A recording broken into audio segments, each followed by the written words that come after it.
My name is Larry Warren, and I was a witness to the 1980 Bentwaters UFO events.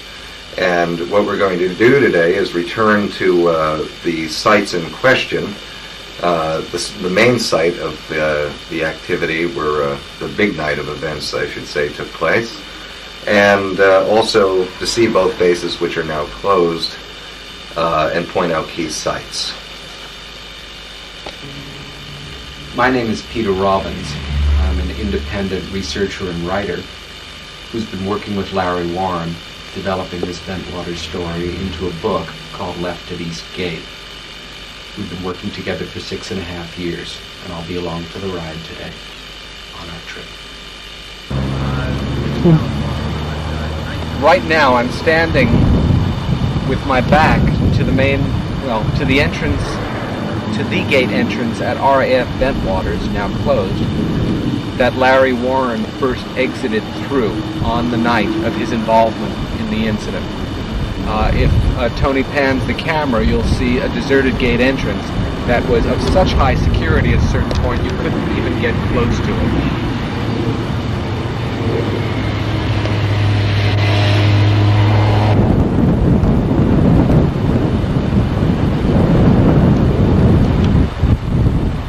We're at the far end of RAF Woodbridge's field, and as you can see, the air base is closed down like Bentwaters too. This is the area right to my left where we had our first roadblock, and I'll point it out right across here. And they stopped a civilian's car that night. The woman was obviously trying to go down Eastgate Road. It was very late, and they told her there were unexploded ordnance in the area, and they wouldn't delay her along, and that was just so our convoy of vehicles could pass and head down this road. And at this point I had no idea what was happening.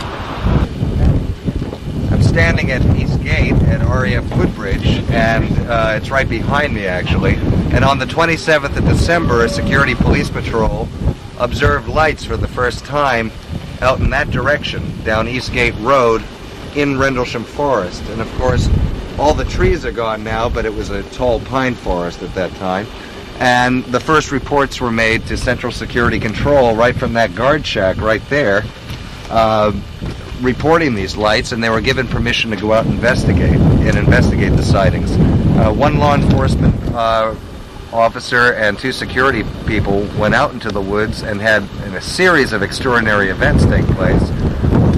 Also, some abductions possibly took place. The next night, certain events happened that are unclear, and the third night, we'll be taking you to the site next to show the site where I was involved directly and witness what I saw, which is out in Rendlesham Forest. But this is East Gate, where it all began.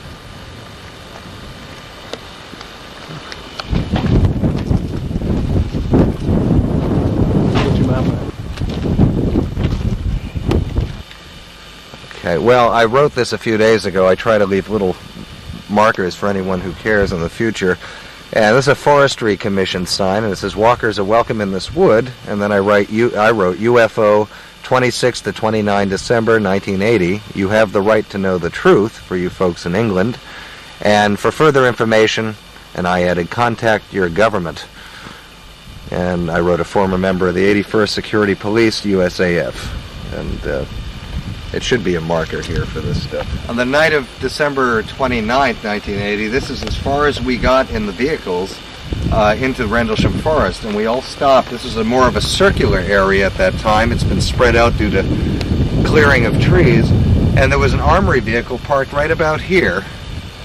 We turned in our weapons, which we shouldn't have had off the base anyway, and moved into the woods with, some people had sidearms, I did not, with Motorola radios, which I had to turn off. The lower ranking guys had to maintain radio silence.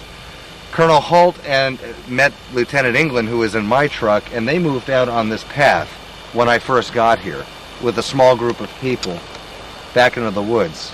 We had a lot of lighting equipment here that did not work as soon as we got out in this area. I had still no idea what was happening. After about 10-15 minutes here, I could see a lot of activity down at the end of this road at the time. Lights, flashlights moving, flashlights in the woods, a lot of radio transmissions. We gathered into a 5-man group. I was with Sergeant Adrian Bustinza. A captain from the base arrived. He was with us, and we broke up into small units and moved out through the woods. I then went down this path.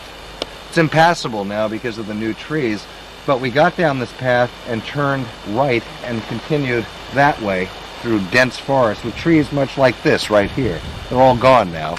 To give you an idea that there was a lot of spread between them. As we walked, I started to see flares off to my left at about 100 yards or so in the woods with red surveyor's tape surrounding it. And we heard on the radios, the one senior guy in our group who had the radio running, "We want you guys to avoid those hot spots. We don't want you walking all over them." And that obviously meant radiation areas where this other object had been seen moving through the woods that same night. No idea what was going on. Thought we were fighting a forest fire or assisting in that. We continued on through the woods. There were British personnel here. There were bobbies from the town of Woodbridge present. They went up that way. There was a British police car that went down that way, and you can hear it on the actual halt tape, it pulling up. And they were witnesses to this event that you're going to see also. It was scary. It's scary out here at night no matter what. But, and not knowing why you're out here, but obviously something very serious is going on.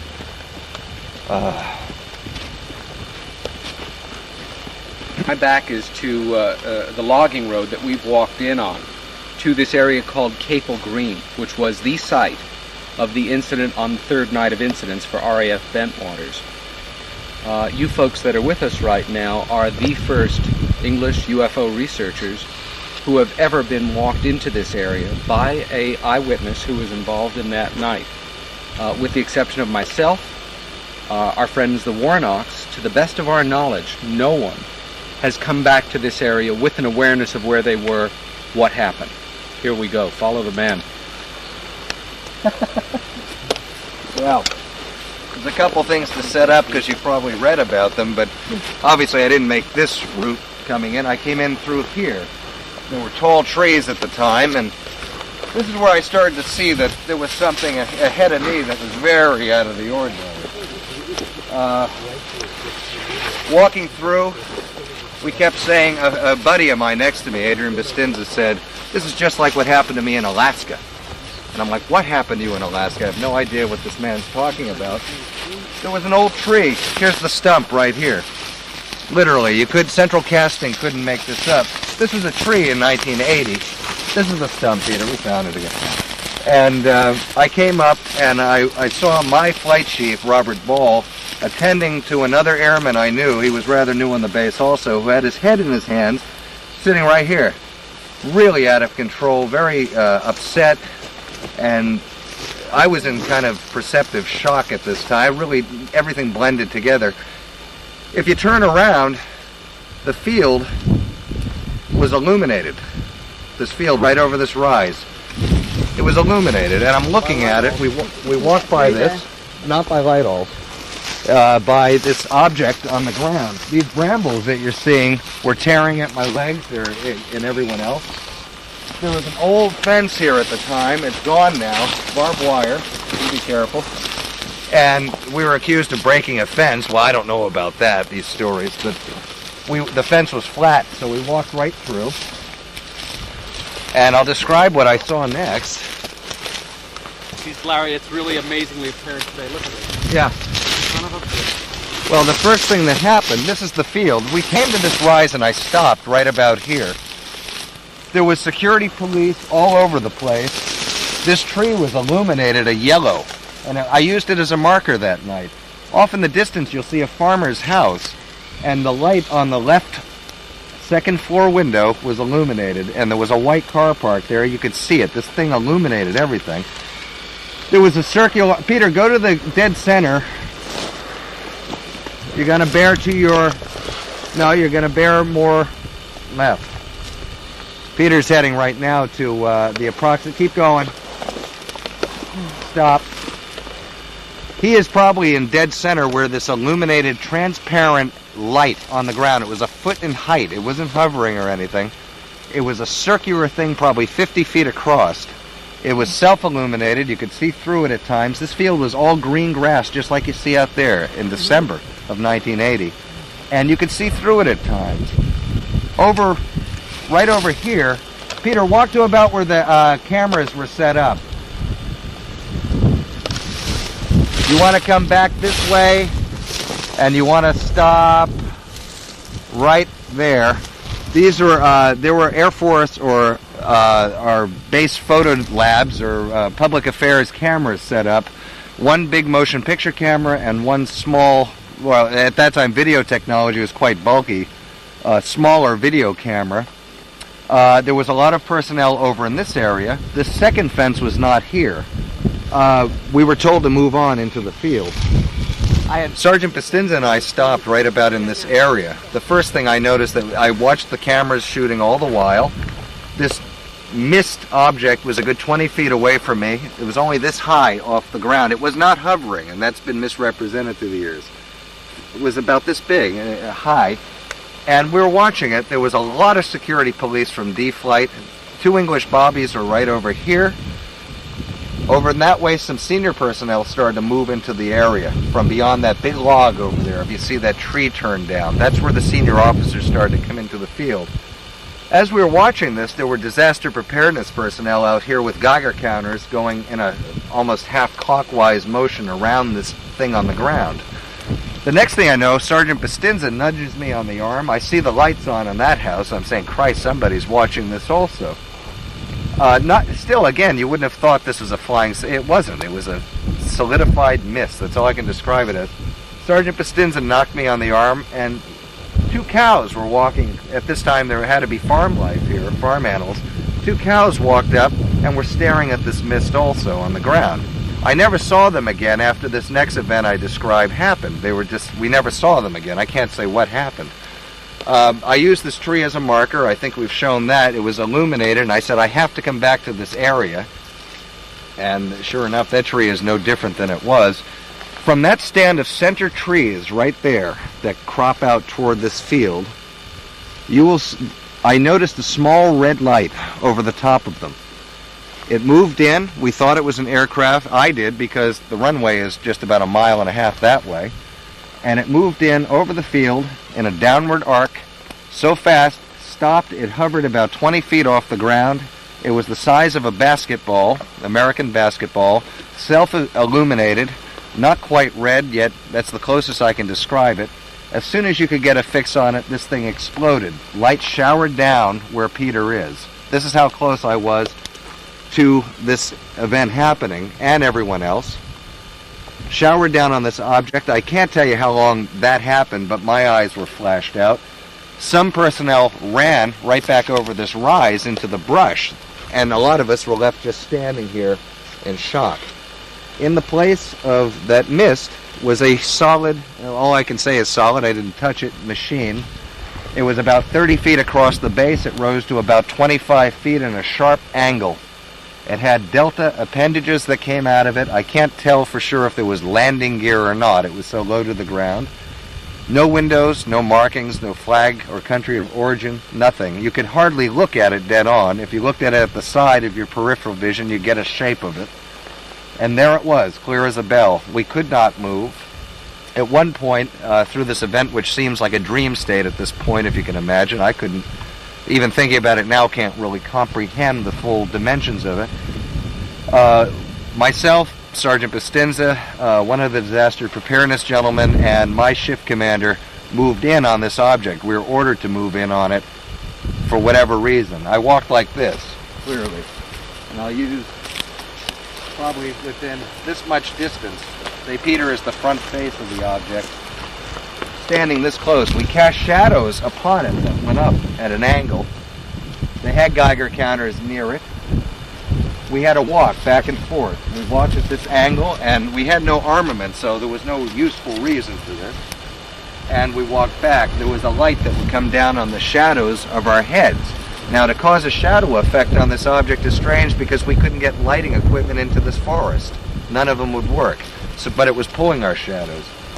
It's starting to rain, but the next thing that happened is that we went back to our position. Cameras are rolling all the while right over here. We went to a covered wagon, which is the whole object was surrounded by security police at intervals of about 10 feet between a man all the way around it. There was a lot of personnel out here. This light moved out from the side over here.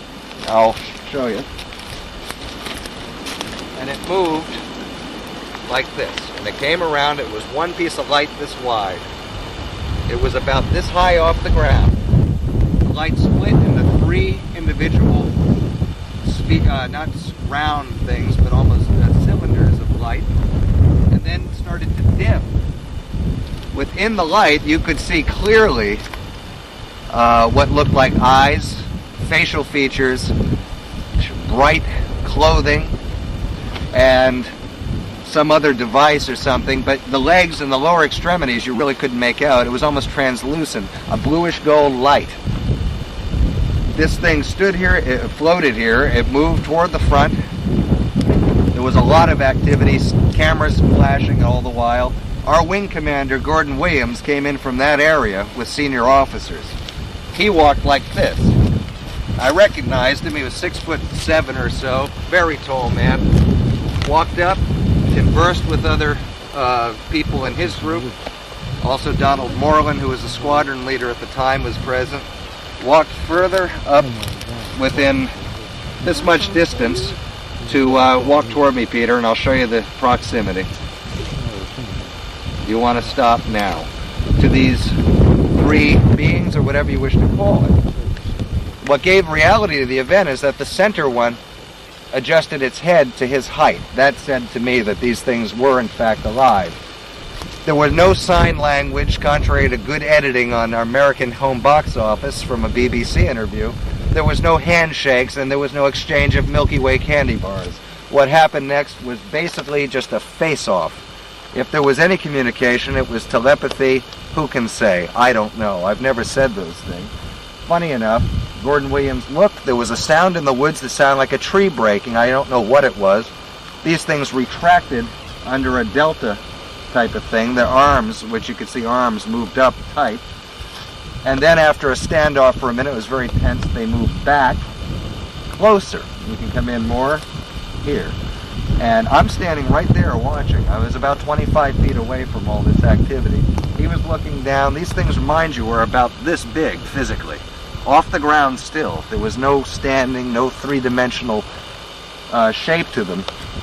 About this point, I'm over here, and my boss, my shift commander, tapped us out. He was saying, return to the vehicles. We went back up over the rise, the way we came in exactly, headed back to the trucks, and now back in the parking area just after I left, we were seeing strange lights in the sky. We were seeing these blue type of things moving around. These things pass through lighting equipment. I didn't witness that. One of the gentlemen with us was driving one of the pickup trucks. He got into the pickup truck, and one of these creatures, or whatever you want to call it, they had followed us right down the road, and they're very interested in all the lighting equipment, and they would start them up, just like Unsolved Mysteries. If they passed through it, they could go through metal and whatever. This gentleman got in the pickup truck. This creature or whatever I talked to him, passed right through the windshield. He could see its face clearly. This guy went bonkers and kicked the windshield right out of the truck, back at the first area where we parked, if you can recall. John Burroughs, who was off duty this particular night, he's a figure that's come into prominence, was also out here that night, but only as far as that parking area. He was not allowed here because he was off duty, and Colonel Halt and others thought he was rather obsessed. The two British bobbies were also taking pictures with one camera, and though it's been said that I and Bustinza retrieved the film from him by orders of Colonel Holt, I had nothing to do with it. I did watch that take place where the cameras were just taken away, and there was a protest and whatever. We found out that these bobbies are no longer police officers in Woodbridge. One has had a severe mental breakdown, one has an alcoholic problem, and has been basically ridiculed off the force. Again, the next thing that happened is that when we left, John Burroughs, after I'd left the area, headed back to Woodbridge, totally screwed up over what I had seen or thought I'd seen. John Burroughs had in front of him and Sergeant Bustinza, who did not return with me, a triangular object much smaller than what I've just described here appear in that parking area. right in the midst of the men returning. John Burroughs was in civilian clothes or whatever. He had gone through the first night of events, and I shouldn't be telling his story, but this is verbatim as he told it to me, and it hasn't been reproduced accurately so far. He literally, if you've heard of someone literally grabbing an object, John Burroughs did so. It grabbed it, it was this small so he could literally reach around it, and it moved 10 meters with him holding on to it. And he suffered severe health effects, no matter what he says, for doing that. It changed the lives of everyone who was involved in these events, and they were quite considerable. We have statements in our book from others, even people right next to me. And I'll just say this is your country, and you have a right to know what happened in this farmer's field in 1980. There's no question about it.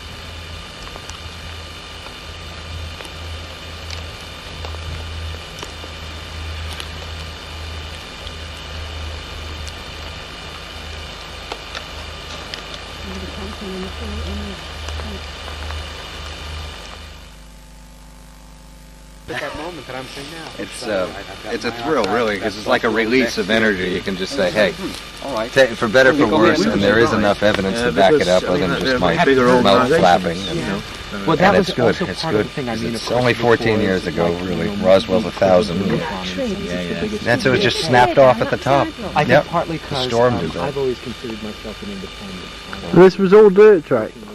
This was this may have been grass, but at that time. I'm sure it was still grass, but where we were was just dirt. They've thrown stone in since the damage, and they have heavy equipment coming down. And this is where all the vehicles came down that night. Well, no, the vehicles that I was in stopped at that first clearing. They Oh, right. but the staff cars for Gordon Williams, they were at a New Year's Eve party on the base, which they had before New Year's because of different schedules, and he was called out of it to come here. He was in a flight jacket, a flight suit with black maybe tuxedo pants, and his hat with the colonel, full colonel on it. And they came down this far because they came in through right over here, around that tree, out into the site. But in northern England, you know, a lot of the fencing's been replaced too since then. It's very strange. I don't know why we didn't drive down this far. We walked through the woods, but there was so much different activity out here, seen by so many different kinds of things, according to Colonel Halt, that went on. Beams coming down to the ground and everything. The creature or whatever that went through the windshield, at the other end of it, when it came out, a beam shot down to the ground in that first area that I showed you. And according to the witness that described this to me, I didn't see it, it ran right up the beam into something that was dark. They couldn't see it. It just literally went as the right up it. project developed, Sounds like a movie, but too many people saw these things. I don't know. They described it, and it was, no, just dull little lights on it. Yeah. Well, I've heard very similar. I heard an exact description from a guy on Long Island, New York, that happened in 1972 of a red light coming in over a fog on the ground and transforming into this thing, except there were two of them on the end of a street. And that was just last year. This guy told me about it. He didn't know me or anything. And whoa! But it wasn't. I can't say it really was a flying object, because I only saw that red light, and that certainly wasn't what the whole picture was. Very bizarre, and I don't know if the effects of seeing this can affect how your perception is. I'm sure, but it's worth looking into, folks. But then to counterpoint it with Where's that? what we're looking at now are the earthen-covered nuclear, what we call the weapons storage area. And that is atomic weapons storage area on RAF Bentwaters, the now decommissioned American base. All of the American atomic weapons that were on this base, and that we understand which were still on this base 6 months ago in October 1993 on our last trip, were stored in those rather innocuous-looking structures. Now, also, if the camera pans slightly to the left, you'll see a low tower over those kind of barn-type structures.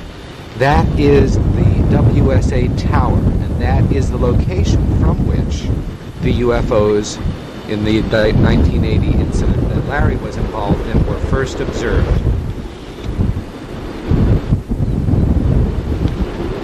all deserted now. Were you shooting this when the base was open, they would be here already because you would have set off the sensors in the face.